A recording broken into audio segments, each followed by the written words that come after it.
A big change in the race for U.S. Senate in Texas. A high-profile Republican joins the already heated primary. We're going to see a three-way battle where a tremendous amount of money gets spent between now and March on the Republican side.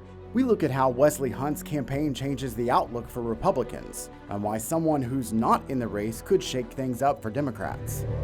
The legal battle over deploying the Texas National Guard to Illinois keeps evolving. We dig into how deployments get authorized and what makes this one different. We have won a battle, but we have certainly not won the war. A court blocks the execution of death row inmate Robert Roberson. One lawmaker is pushing back. This is not a case where we have an innocent defendant. But Roberson is also getting bipartisan support for a new trial. We look closer at the debate. Produced from the Capitol in Austin and airing statewide, this is the award-winning State of Texas. Hello and thank you for joining us. I'm Josh Hinkle. One of the most contentious primary races in Texas is adding a new face to the fray. After months of speculation, Republican Congressman Wesley Hunt announced he's running for Senate. Hunt now joins Attorney General Ken Paxton as a major primary challenger to unseat incumbent Senator John Cornyn. Capitol reporter Adam Schwager looks closer at Hunt's decision to run and breaks down his chances. A new contender is entering the U.S. Senate race. It is time for people that are in their 30s and 40s and 50s to step into the fray because we have skin in the game. U.S. Representative Wesley Hunt has been on the fringes of the Republican primary race for a while. In March, an independent organization spent millions of dollars to place ads supporting Hunt on television and other media across the state. 8 months later, he's officially in. The people of Texas and the primary voter, they're speaking. There's 23% of the people that are undecided on both of these two candidates, which obviously leaves a lane for us to get in. In response, his fellow Republican primary candidates weighed in. A senior advisor for Texas Attorney General Ken Paxton told the Texas Tribune, "We welcome Wesley Hunt into the race." Incumbent Senator John Cornyn's senior advisor took a less graceful approach, saying in part, "Wesley Hunt is a legend in his own mind." No one is happier this morning than the National Democrats, who are watching Wesley continue his quixotic quest for relevancy. We're going to see a three-way battle where a tremendous amount of money gets spent between now and March on the Republican side. Mark P. Jones is a politics professor at Rice, who helped craft a recent University of Houston, Texas Southern University poll. Their analysis found Paxton with a 1-point lead over Cornyn, with Hunt 11 points behind Cornyn. However, the poll was conducted before Hunt even entered the race. 1 out of every 3 Republican primary voters doesn't know much about him. So that provides him with an opportunity to introduce himself positively to those voters. Jones also said the effect could go the opposite way if Cornyn and Paxton successfully attract voters who are not yet aware of Hunt. In Austin, I'm Adam Schwager. The U.S. Senate race in Texas has significant national relevance. The outcome could determine whether Democrats or Republicans control the Senate. We want to dive deeper into the race. Our Adam Schwager spoke with Rice University professor Mark Jones about polling and how a Democrat who's not currently in the race could have a chance to win. Talk to me a little bit about the primary polling that we're seeing on the Republican side. Obviously, this was conducted up until October 1st, before Wesley Hunt decided to jump in the race. He is now in the race. How significant is it that he was already at 22% of the potential vote without having put his name forward yet? Well, Hunt hadn't formally thrown his hat in the ring. He was being considered as a potential candidate. So the survey tested for him, and we see that he has about a fifth of the support of the Republican primary electorate compared to about a third that's enjoyed by Cornyn and Paxton. So he's about 10 to 12 points behind the two frontrunners. The thing that Hunt still has going for him, though, is that about 1 out of every 3 Republican primary voters doesn't know much about him. So that provides him with an opportunity to introduce himself positively to those voters, but it also provides the Cornyn camp, the Paxton camp, or both with the opportunity to effectively introduce and educate those voters about Hunt in a more negative way. I think we're going to see a real sort of battle. We're going to see a three-way battle where a tremendous amount of money gets spent between now and March on the Republican side, with the goal of getting one of the two spots in the now virtually certain May runoff where the Republican nominee will be chosen. And then that nominee will then be involved in a race where somewhere between $50 and $100 million will be spent by them and their supporters as they approach November. Assuming we do get that runoff, and we're looking at 3 primary candidates right now, how much different does a runoff look like if it's, say, Hunt versus Paxton versus Cornyn going in against one of those two? Hunt's entry into the race really complicates things for Cornyn. His strategy was to win in March, where you have a broader, more diverse, and potentially more moderate, on average, Republican primary electorate, always within the context of Republican primary voters. If past predicts present, the March primary electorate will be more favorable for John Cornyn than the May primary electorate. So if Hunt's entry into the race simply forces a runoff, that's good news for Paxton and bad news for Cornyn. Cornyn effectively has to do 2 things. He has to fend off Hunt attempting to leapfrog him and get one of those 2 spots in the primary runoff.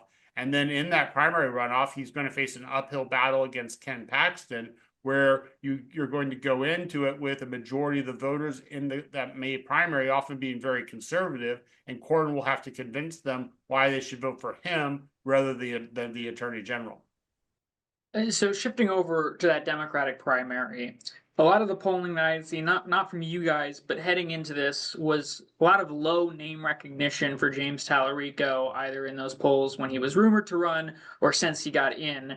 Your polling shows that he's fairly neck and neck now with Colin Allred. How much should we read into how fast James Tallarico has ascended in this race to get it this close, this fast? Well, I think Tallarico has the momentum. Whereas Allred is more or less stuck where he is and has plateaued, at least right now. So if we're looking at these results, the poll results show Allred having a narrow 4-point advantage over Tallarico, which is close to a tie, but with about 1 in 4 Democratic primary voters not knowing enough about Tallarico to have an opinion of him, compared to only 1 in 10 for Allred, meaning that Tallarico has potentially much more room to grow in terms of boosting his support among demographics where he already is winning a majority, such as white voters and Latino voters. Allred really in some ways needs to hit a reset and do something to change the image that he has among Democratic primary voters of not being sufficiently progressive and not being sufficiently willing to fight against Donald Trump. That may be an unfair portrayal of Allred, but it's one that his 2024 campaign against Ted Cruz in the November election left in the minds of many Democratic primary voters. And what our poll results show is that while Allred is well liked among Democratic primary voters, his favorable rating is very high, his unfavorable rating is very low. When asked who do they prefer, Allred or Tallarico, Allred or Crockett, Allred or O'Rourke, Democratic primary voters always opt for another candidate. And with the gap being especially large for Jasmine Crockett, who really fits the bill of what many Democratic primary voters want to see, that is somebody who's fighting tooth and nail against the Trump administration and has a progressive agenda and isn't trying to make nice with Republicans or try to reach a consensus. That's one of the reasons why Crockett is so popular, and also one of the reasons why Beto O'Rourke is so popular. I think right now what these data show me is that if Jasmine Crockett were to enter the race, she would immediately become the favorite to win, although it would be quite likely that if Allred and Tallarico remained in the race, that it would go to a May runoff. You can find more coverage of the race for Senate right now on our website. We posted video of our full interview with Republican candidate Wesley Hunt. Plus, we have links to our previous interviews with the Democrats in the race. Just look for this week's State of Texas story.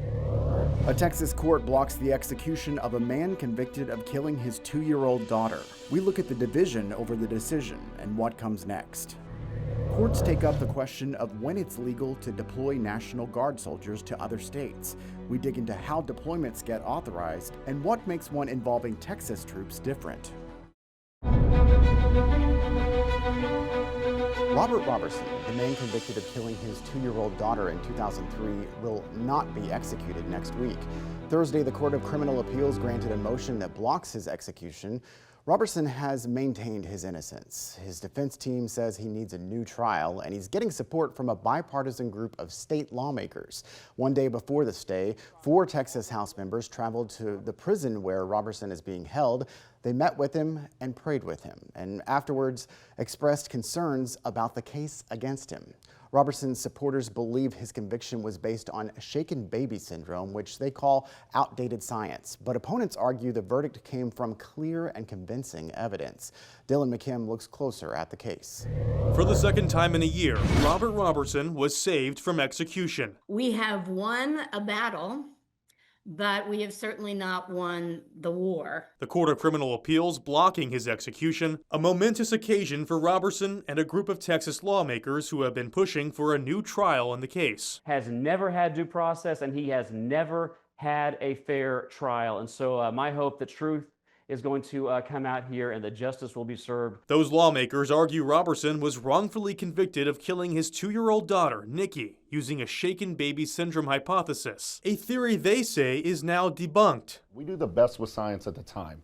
And as that continues to evolve, we need to take another look. That's how we have fair justice in our system. But other lawmakers do not agree. State Representative Mitch Little argues this case isn't about shaken baby syndrome, it's about blunt force trauma. Everyone who put their hands on Nikki from the time she came to the hospital until the time she passed away saw this case for what it was, which is a set of intentionally inflicted traumatic injuries on her body. The case now goes back to the district court in Anderson County. That court will need to decide if Roberson's conviction was based off of shaken baby syndrome. If so, Roberson would get a new trial. Dylan McKim, State of Texas. In 2013, Texas became the first state to pass a junk science law. It allows prisoners to challenge their conviction if they believe changes in the field of forensic science undermine the integrity of their case. In some cases, the law has led to exoneration.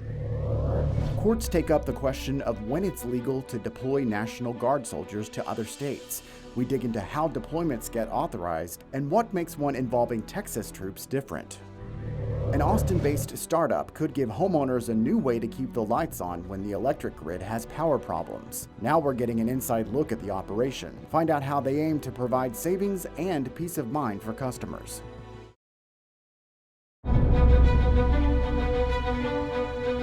A federal judge on Thursday temporarily blocked the Trump administration from sending National Guard troops to Chicago. The ruling came 2 days after 200 soldiers with the Texas National Guard arrived in Illinois. The Trump administration said they needed the troops because protesters were targeting federal agents and there is, quote, a danger of rebellion. Illinois sued the Trump administration, calling the deployment unconstitutional. A federal judge in Chicago blocked the deployment for at least 2 weeks, saying she found no substantial evidence that a danger of rebellion is happening. The soldiers were sent to protect federal facilities and law enforcement agents in the Chicago area. Their duties included crowd control and de-escalation at protests. The soldiers are not allowed to make any arrests, but they can detain someone until local law enforcement arrives. While the legal fight moves forward, we wanted to get some insight into how Guard deployments get authorized. We spoke with Kate Kosminski, who works on military personnel policy for the Center for New American Security. That's a bipartisan national security think tank in Washington, D.C. We asked her to outline how the president can federalize National Guard troops. So there are different parts of Title X that authorize the president to federalize National Guard troops. And historically, the provision within Title X that has been used requires the consent of the receiving governor to receive those federal troops.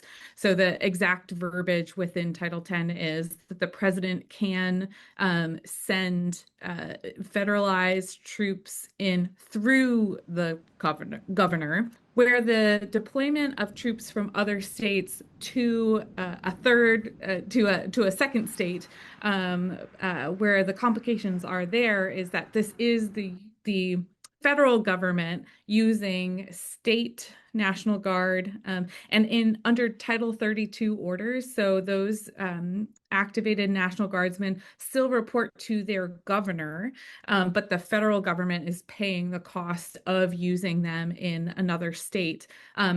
Not at the request of the receiving state, and in fact at the pushback of the governor of those states. So what we're really seeing play out is this tension in the federalist system between the chief executives of states versus the chief executive of the country. So Title 10 would place them under the authority of the president. And when we think of Title 10 deployments of National Guard or reservists, that is essentially the authority that is the same as when we sent them abroad to fight wars in Iraq and Afghanistan.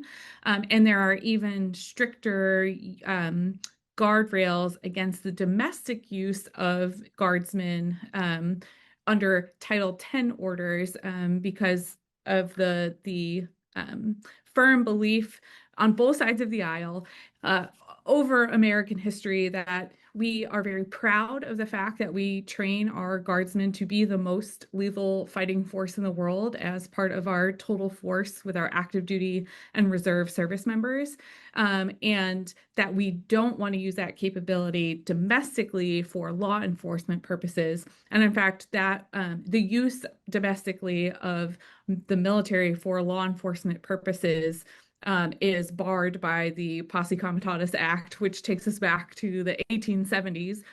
But there's also a firm foundation in kind of the principles of the United States. When we look back to the forming of the nation and the forming of the Constitution, right? The overlooked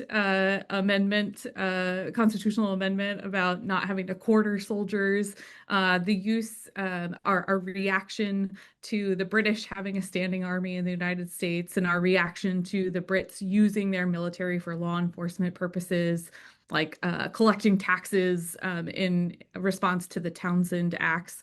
And so there is a firm rooting in both U.S. History and tradition, but also in the law against using the domestic use of the National Guard or the domestic use of the military for law enforcement purposes.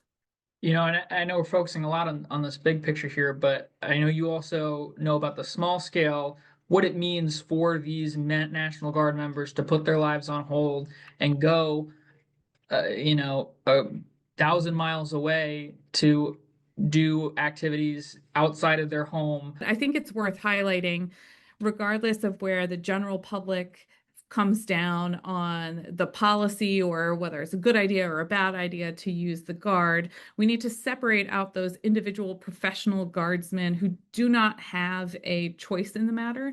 And we shouldn't know whether or not those individual service members agree with or disagree with any given policy, and they should be treated with the utmost respect and received with the professionalism and the training that they have engaged in. I think it is notable that while political tensions have been really high, whether it was the LA deployment of the National Guard or those active duty Marines in LA or the deployment in DC, that we have not seen any issues whatsoever with our guardsmen being involved in any type of nefarious action. And so I do think it is worth highlighting for the general public that our service members deserve the respect and the dignity of the training and professionalism that they bring to bear in these deployments. An Austin-based startup could give homeowners a new way to keep the lights on when the electric grid has power problems. Now we're getting an inside look at the operation. Find out how they aim to provide savings and peace of mind for customers.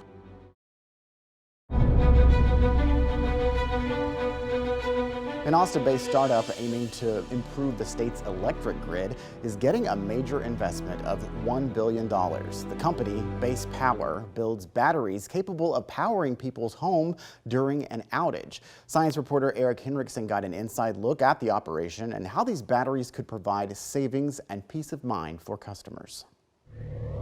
Among the ancient printing presses of the Austin American statesman's former home. This building is extremely historic. Anybody who's driven around Austin has probably passed by this building thousands of times. The future is under construction.